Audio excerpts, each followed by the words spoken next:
Tu veux utiliser les huiles essentielles tout simplement et en toute sécurité? Je te partage ici des conseils concrets pour t'aider au quotidien.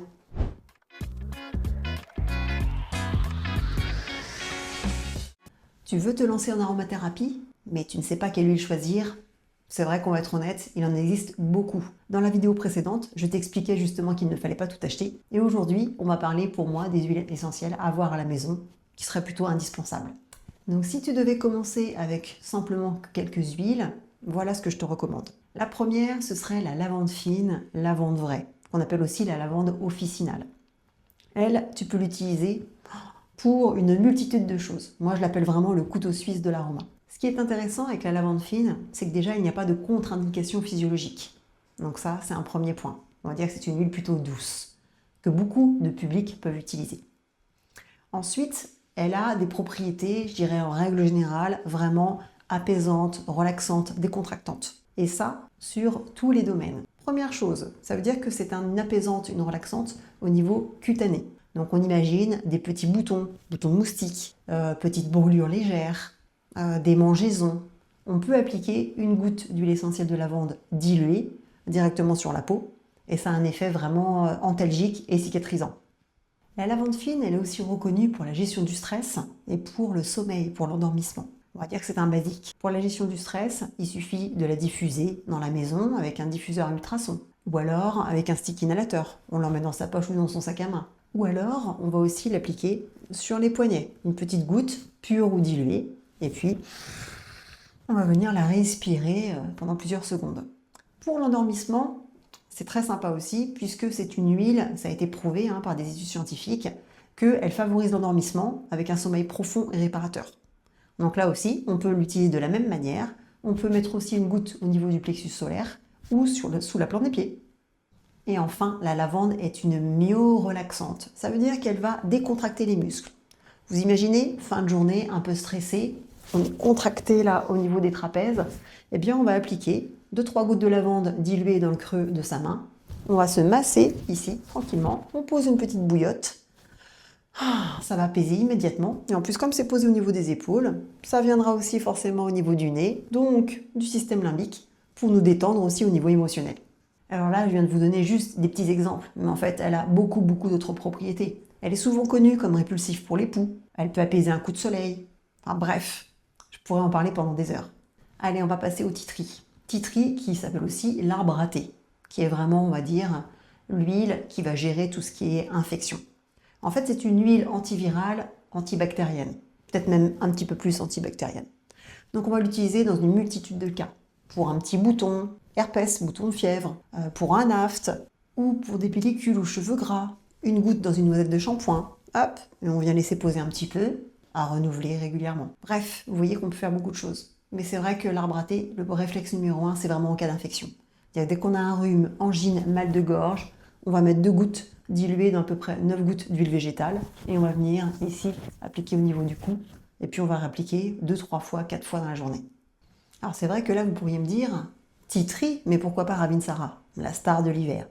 Parce que le Ravinsara contient beaucoup de 1,8-cinéole et c'est une molécule avec laquelle il faut faire très attention si on a des personnes asthmatiques. Donc le titri, lui, en a beaucoup moins, donc on va dire qu'il est vraiment adapté à tout type de public. Allez, troisième huile essentielle de citron zeste.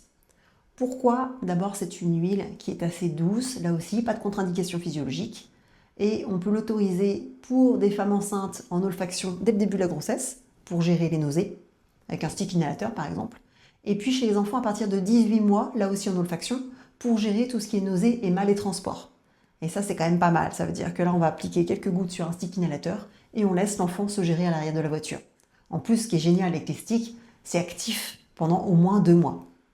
Le citron en huile essentielle, c'est aussi une huile antiseptique, hépatoprotectrice, lipolytique. Donc on peut s'en servir par exemple pour faire une petite cure détox. Une goutte de citron pour une goutte d'huile d'olive, par exemple, à avaler pendant une semaine. En plus, ça va renforcer les défenses immunitaires. Donc il suffit qu'on soit très fatigué ou légèrement malade, ça va nous aider à remonter un petit peu la pente. Ensuite, hépatoprotecteur, ça veut dire que là aussi, si vous avez un gros repas à faire et que vous savez que la digestion va être difficile, pour aider votre foie, vous allez aussi anticiper. Vous allez prendre une goutte avant de partir au repas et une goutte après le repas.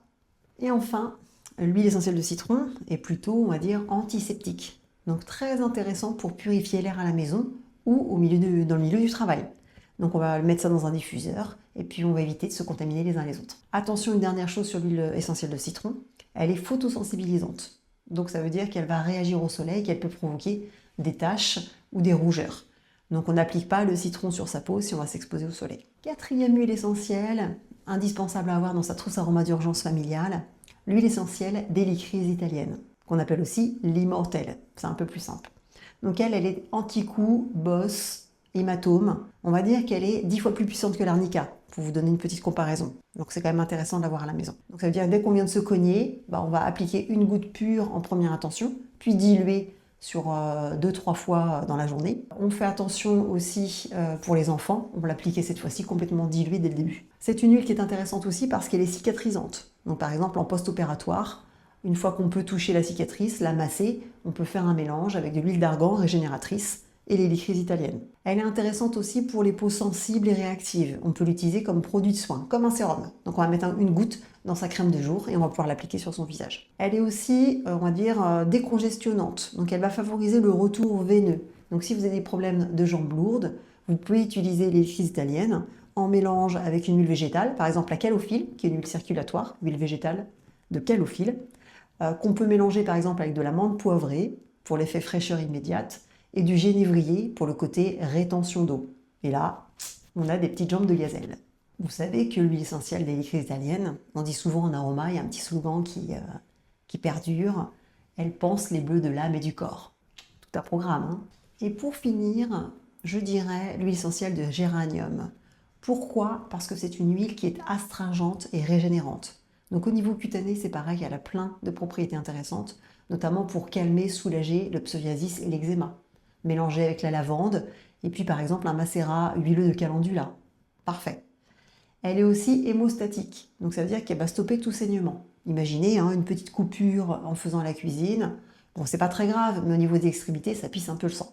On va mettre une goutte pure et ça va stopper le saignement, et en plus, c'est antiseptique. Intéressante aussi, je dirais, à la place d'un sérum en cosmétique, puisqu'elle est très régénérante. Donc on peut aussi l'appliquer dans sa crème de jour pour un effet anti-âge. Ah, et j'oubliais quand même le plus important, en tout cas en ce qui me concerne, c'est que l'huile de géranium, c'est un répulsif pour les moustiques. Ils détestent ça. Il suffit de mettre une goutte sur ses poignets, la même chose au niveau des chevilles, et vous vous transformez en géranium géant. Et vous êtes bien tranquille pendant les barbecues et les apéros l'été. Voilà, notre vidéo se termine. Je vous invite, si ce n'est pas déjà fait, à vous abonner et à partager autour de vous pour avoir tous ces conseils. Et puis on se retrouve la prochaine fois, c'est-à-dire la semaine prochaine, et je vous expliquerai comment bien appliquer l'huile essentielle sur la peau en toute sécurité, et notamment tout ce qui est dilution et pourcentage de dilution par rapport à tel ou tel besoin. À bientôt!